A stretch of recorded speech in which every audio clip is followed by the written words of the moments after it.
왜? 바벨론이 니골라당의 행위와 니골라당의 교훈과 그 다음에 발람의 교훈, 그 다음에 음료 이세벨의 이런 교훈들을 쫓아갔어요. 아까 신학과 그 다음에 그들이 말하는 뭐 교리들과 그 다음에 교회 헌법이라고 하는 그 사람들이 성경 위에 놨던 자기들이 만들어 놨던 그런 교리들로 만들어 놓던 사람의 교훈들이 교회 안에 들어와 가지고 그렇죠. 주님께서 말씀하지 않는 것들을 사람이 좋다고 해서 신앙에서 받아들였던가 사람 안에서 들어왔던 것들을 만들어 가지고 뭐 교회 헌법이니 그 다음에 교단에 속한 모든 것들을 만드는 신학교니 이런 것들을 만들어 내가지고 그 다음에 그것들을 배우고 그 다음에 이수한 사람들을 나와가지고 이제 그 사람들이 뭐 성직자라 제대로 해갖고 성직자들이 되어가지고 형제들 위에 군림하는 그런 모양새로 나타나는 것인데 거의 완전하게 그 교훈이 교회 안에서 자리 잡기 전에도 니골라당의 행위가 있었다는 것이죠. 그러면 나온 무리들 가운데서 또 그런 실행을 할 수가 있어요. 신학교를 안 세웠다 할지라도 얼마든지 니골라당의 교훈이 우리 가운데서도 나온 무리들 가운데도 나올 수가 있다. 그것이 강화되다 보면은 나중에 교회는 형제 자매들의 사랑 안에서 형제 자매들의 형제 사랑으로 완전히 교회가 건축되어야 하는데 뭔가가 그 위에 군림하는 어떤 것이 나오면다 보면 교회는 꼭 성직자 제도가 교회 안에 들어와야만이 그런 것이 아니냐. 이것은 굉장히 중요합니다.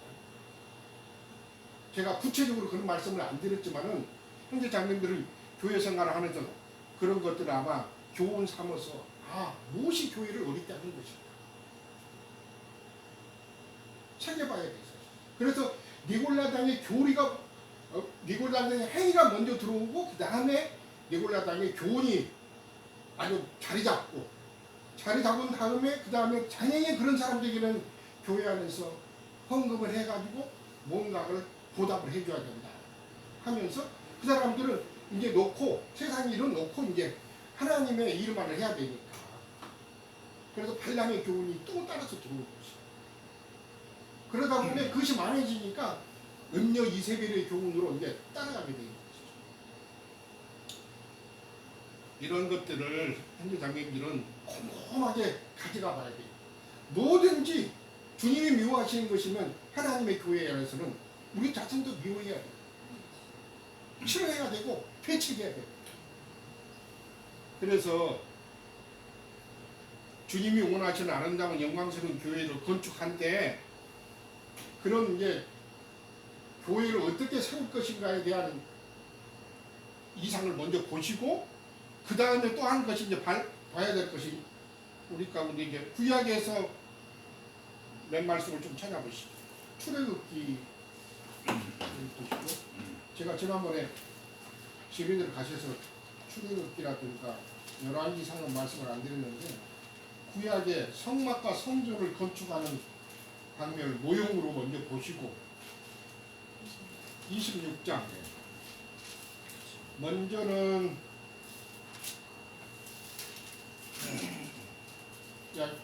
25장 읽은 말씀이 많은데 시간이 너무 제약되다 보니까 쭉 보시면 앞에 1절에서 보시면 이제 백성들에게 이스라엘 자손에게 애물을 가져오라고 그러는데 그 이스라엘 자손들의 애물을 받은 걸 가지고 성막을 건축하는 걸 볼 수가 있습니다. 자, 8절 9절 보시죠. 내가 그들 중에 거할 성소를 그들이 나를 위하여 짓되 그랬습니다. 내가 그들 중에 거할 하나님의 백성 가운데 거하였는데 거할 성소를 짓되 그들이 나를 위하여 지어서 하나님을 위하여 짓는 것이 이제 자기를 위하여 짓는 거다. 짓되 무릇 내가 내게 보이는 대로 했습니다. 계시해 주는 대로 보이는 대로라는 것은 하늘에서 보이신 계시를 따라서 그런 뜻입니다. 보이는 대로 장막을 짓고 아무렇게 지을 것이 아니라 위에서 보이신 계시를 따라서 이상을 따라서 지어야 된다 그런 뜻입니다. 신약도 아까 동일한 것입니다. 보이는 대로 성막을 짓고 기구들도 그 모양을 따라 지을 것이다. 그렇게 보이는 것을 따라서 지어야 되는 것이지 아무렇게 지은 것이 아니라 그런 뜻입니다. 성막과 성전도 마찬가지입니다. 다윗에게 모세에게 보이신 식양을 따라 짓게 하고 열왕기상에서도 보면 다윗에게 보여주신 식양을 따라서 성전을 짓게 하시는 걸 볼 수가 있습니다. 그 다음에 이제 그렇게 보이는 것을 따라서 25장, 26장 쭉 따라서 짓는 것입니다.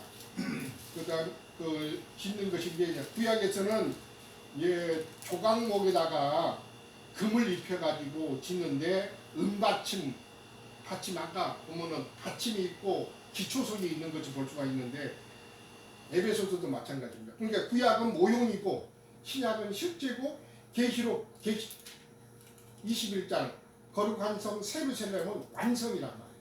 이게 세 가지를 비교해서 보셔야 돼요. 사실. 출애굽기 6장에 나와 있는 성전을 짓는 것도 마찬가지입니다.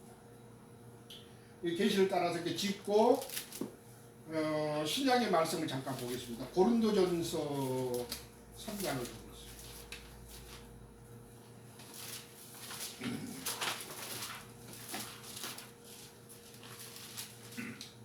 3장은 이제 건축을 하는데 사도는 조심해야 할 것이 있다 이렇게 말씀하십니다. 3장 10절부터 같이 15절까지 보겠습니다. 같이 읽겠습니다. 내게 주신 하나님의 은혜를 따라 내가 지혜로운 건축가와 같이 터를 닦아두매 다른 이가 그 일에 세우나 건축하나 그런 뜻입니다.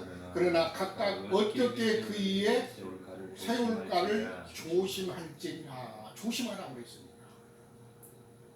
세울 때, 건축할 때 조심해서 지어라, 건축해라.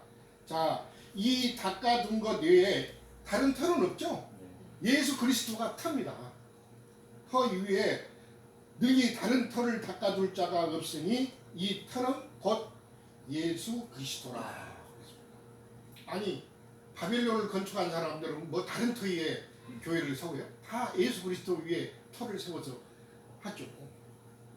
그런데 그 예수 그리스도는 또라도 아까 우리 형님이 말씀하신 것처럼 다른 예수 위에다가 지으면 다른 터를 닦는 것이죠. 중요합니다. 그게 다른 예수, 다른 영, 다른 복음 그런 것을 위에다가 짓다 보니까 성경이 원하는 그런 건축으로 나타나지 않는 것이죠. 이상한 것이 나타난 것이죠.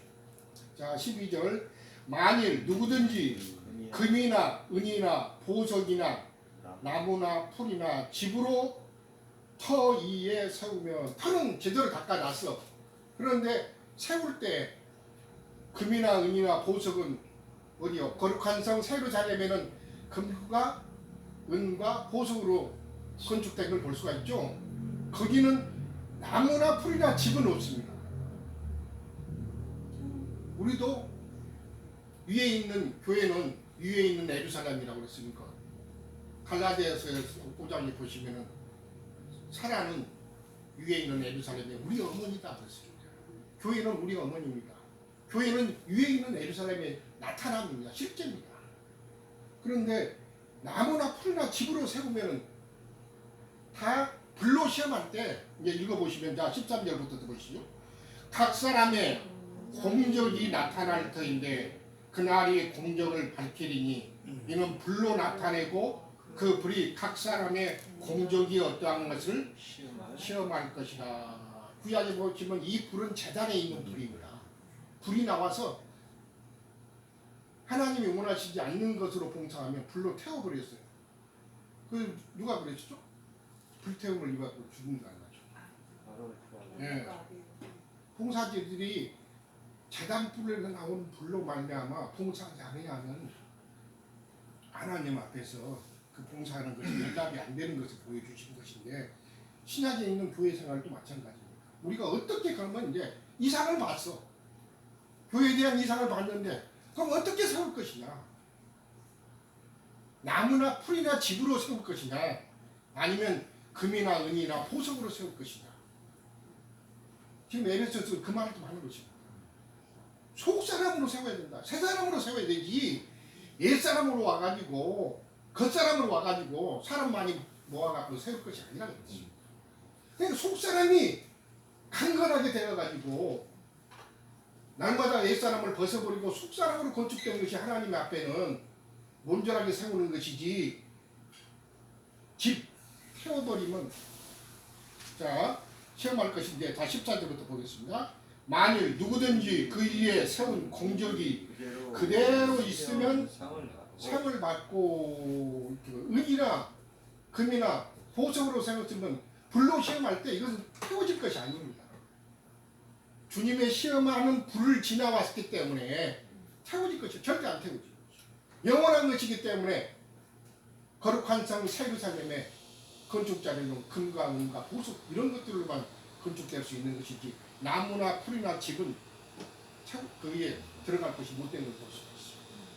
자, 누구든지 그 공적이 불타면 해를 받으리니 그러나 자신은 구원을 받되 그 구원이 없어지는 것은 아닌데 불 가운데서 받은 것 같으리라. 다른 데서는 불을 통과하여 받은 것과 같으리라 이렇게 말씀하셨습니다. 늘 재단불이 우리 자신들을 살려내야 된다. 그래서 금의 성분으로 건축을 해야 하고 보석으로 건축을 해야 되지 그날에 남아있는 것이지 나무나 천연적인 인성을 가지고 간다든가 뭐 풀이나 육체죠. 이사야서 40장에 보면 뭐냐 모든 육체는 풀이다 그랬습니다. 풀은 시들어지고 꽃도 마찬가지예요. 그 영광도 금방 태워질 것이다 그랬어요. 집도 마찬가지. 태워질 것입니다. 사라질 것이고. 그래서 우리 옛사람 육체를 가지고 하나님의 교회를 건축할 것이 아니라 속사람 새사람으로 완전하게 주님 앞에서 증명되어진 그 사람을 가지고 하나님 앞에서 교회 건축을 실행해야 된다 그 뜻입니다. 네. 오늘 그래서 에베소서 3장에서는 속사람으로 능력으로 강건하게 되어야 한다. 또는 새사람으로 건축되어야 된다. 거기 4장을 넘어가서 한번 보십시오. 4장은 새사람에 대한 말씀이 나옵니다. 4장 22절부터 24절까지 한번 같이 보시죠. 너희는 유혹의 욕심을 따라 썩어져가는 구습을 따르는 옛사람을 벗어버리고 오직 너희의 심령이 영이 새롭게 되어가지고 하나님을 따라 의와 진리의 거룩함으로 지으심을 받은 새 사람을 입어라. 새 사람을 입는 것이 사실 교회 건축을 하는 것입니다. 그래서 개인적인 교회 건축도 자신의 건축도 중요할 뿐만 아니라 단체적인 교회 건축 자신의 건축되는 것이 곧 단체적인 교회가 건축되는 것입니다. 자신의 성장이 곧 교회의 성장이라 그런 뜻입니다.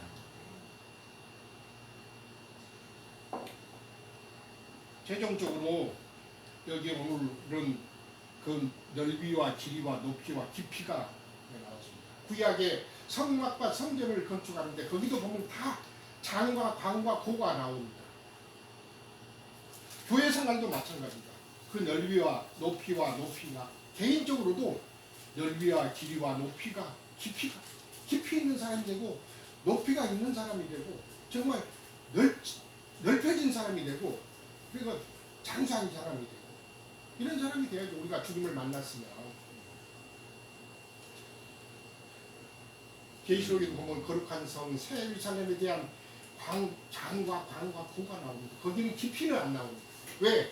사람의 인성을 입었기 때문에 육신의 몸을 입었기 때문에 이 교회 생활 안에서는 정말 장사되어진 얼마만큼 깊이 장사가 되어졌나에 따라서 사람이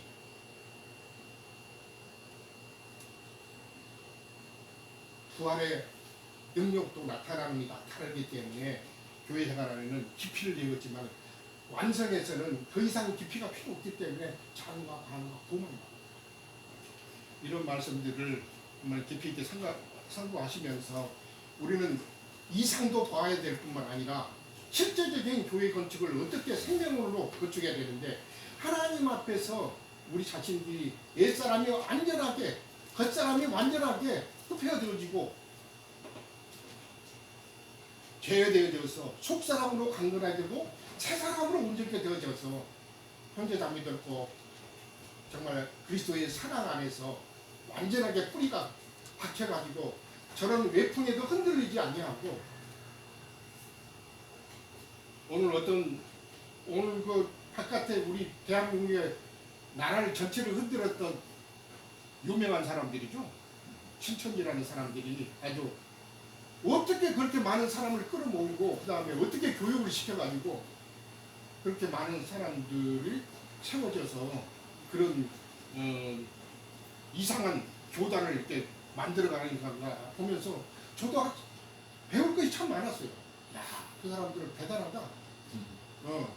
하나님이 원하시는 건축을 한 것은 아니지만은 육체의 그런 건축을 해서 나타나는 많은 무리를 보게 했지만은 그걸 보면서도 우리 자신들은 어떻게 교회를 건축할 것인가. 그 다음에는 제가 아까 두 방면에서 말씀드립니다. 어떤 이상을 보고 우리는 바벨론에서 나왔는데 다시 바벨론을 실행하면 안 되고 하나님이 원하시는 영광스러운 교회를 건축해야 되는 것이기 때문에 그렇다고 사람을 얻지 말아야 하는 것은 아니잖아요. 그래서 어려야 되는 것입니다.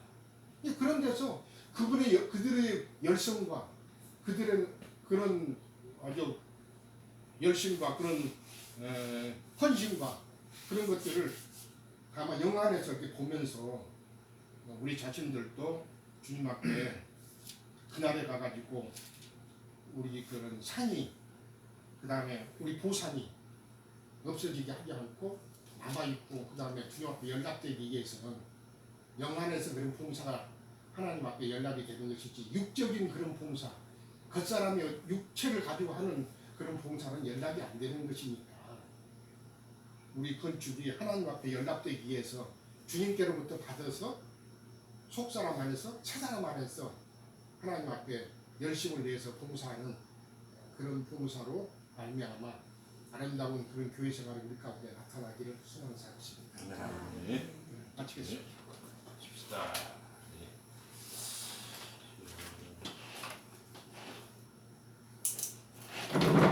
네, 찬하시고